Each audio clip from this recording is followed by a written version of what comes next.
Hi and welcome to my video, and with 2017 being over, I think we should take some time to reflect on just how many films were released last year. You had Logan, Dunkirk, Beauty and the Beast, Get Out and so much more. So this video is dedicated to the top 10 best films of 2017, and there may be some spoilers, but I'll try and keep that to a minimum. So these are the top 10 best films of 2017. And kicking it all off at number 10, we have Guardians of the Galaxy Volume 2. Following on from the success of the first film, Volume 2 delves deeper into Star-Lord's past as well as other characters. Just like all Marvel films, this is packed with action and has loads of comedy just like the first film. But I felt like there were some jokes that just wasn't needed, as we were learning more about Star-Lord's family as well as the relationship between Gamora and Nebula, and we even learned a little more about Rocket. But we can all agree that Baby Groot is the real reason Guardians of the Galaxy Volume 2 made this list. And that is because he's just so darn cute.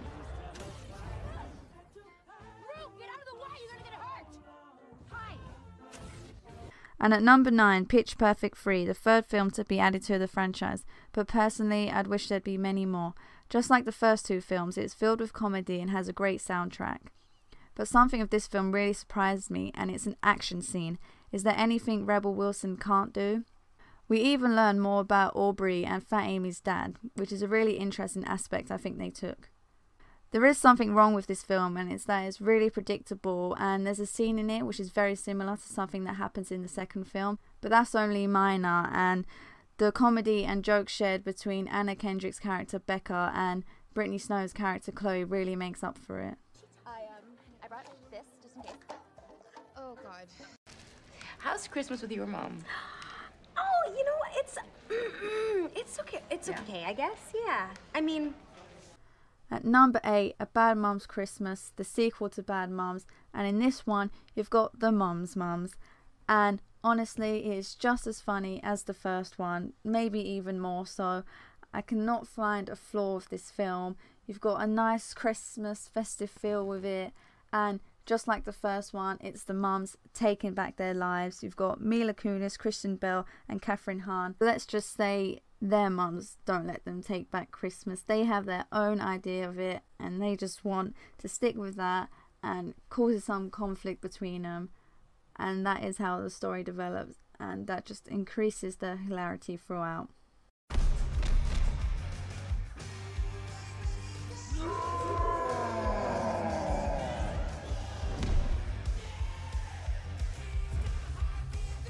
And at number 7, Spider-Man Homecoming, the debut of the new Spider-Man played by Tom Holland.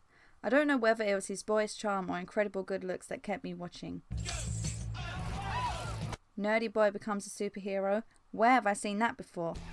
Hey, could you hold this for a second? Thanks. Hey, is this anybody's bike? No? Just like all Marvel films, there's action, comic relief, and I wouldn't say a plot twist, but there was definitely something that made the whole audience gasp.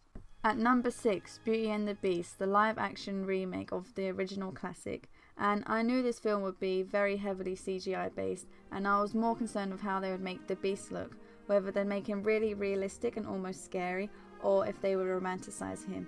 But I think they did an incredible job, and I couldn't have asked for a better actor like Dan Stevens to play him, as well as some of the other actors like Emma Watson, Ewan McGregor, Luke Evans, Josh Gad, Emma Thompson and so many more to name. As well as the amazing cast, everything is just so beautiful, from the settings to the costumes, and even the soundtrack really captures what Beauty and the Beast is about, and it's just as magical as the original classic. At the end of the day, you're you and I'm me.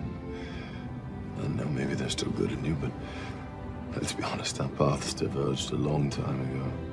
And at number 5, we have Thor Ragnarok, the third film to be added to Thor's story, and we see a lot of character development for him. Loki's still up to his same old tricks, and surprisingly, we learn more about Bruce Banner. I don't know what part was more traumatic for Thor. Was it Stan Lee giving that very dramatic haircut, or Hela destroying his hammer? Possible. Darling, you have no idea what's possible. I think we can all agree that this is the best film out of all three of them, and for Thor and Hulk's characters, I think this one is the best film for them. because it was just funny throughout. And one thing I really didn't like about this film is like the epic battle scene. So every Marvel film has one big battle, and I really didn't like how this one played out. Hey! We know each other. He's a friend from work.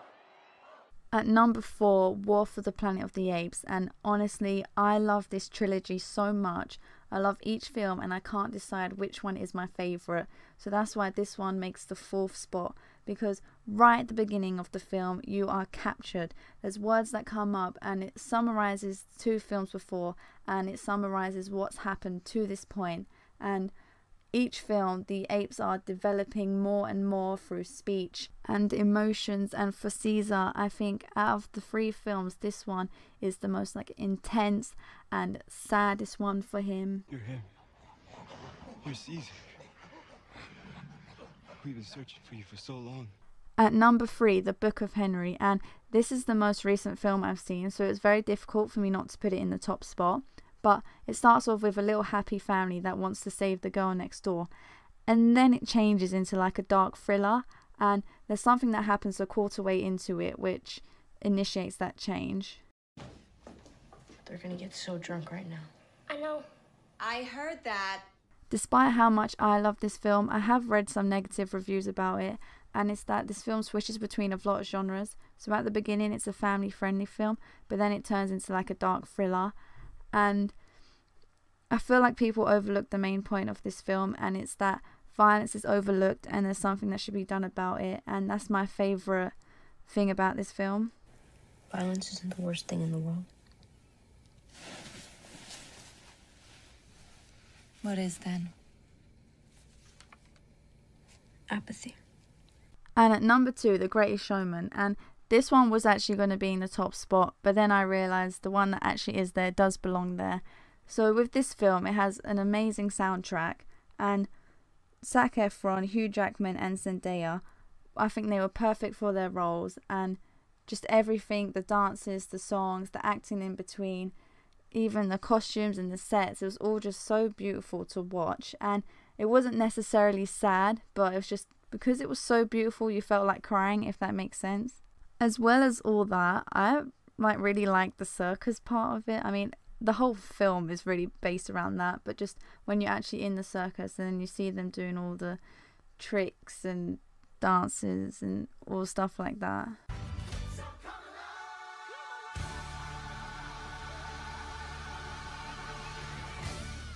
And for the moment you've all been waiting for, what made the top spot in the top 10 best films of 2017?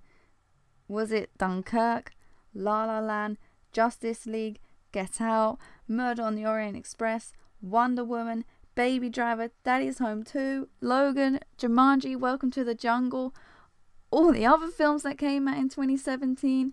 Well, you're about to find out. And at number 1, the best film of 2017 is Wonder Woman. And first I just need to start off saying this is a DC film and it is full of colour.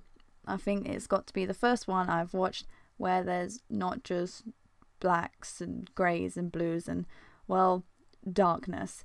Wonder Woman is played by Gal Gadot, and you've also got Chris Pine who plays Steve, and honestly I really love the chemistry between the characters in the film as well as the actors in real life. And, well, I can't think of a formal way to say this, but Wonder Woman is a boss, pretty much. She kicks ass frequently and throughout. This film is filled with action sequences. You've also got a lot of humour where it comes from, well, her being a bit naive and she's not been in like the real world as such. And then she comes to London and she's got to try and fit in as a normal human being.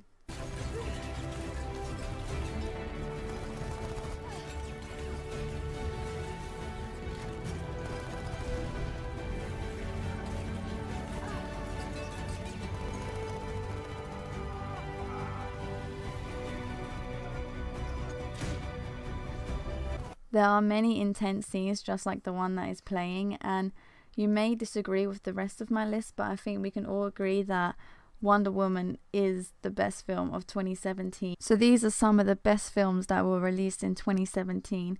Thank you for watching. I hope you enjoyed, and if you're not already, please subscribe. Leave this video a like if you agree with my list, or tell me in the comments why you don't agree.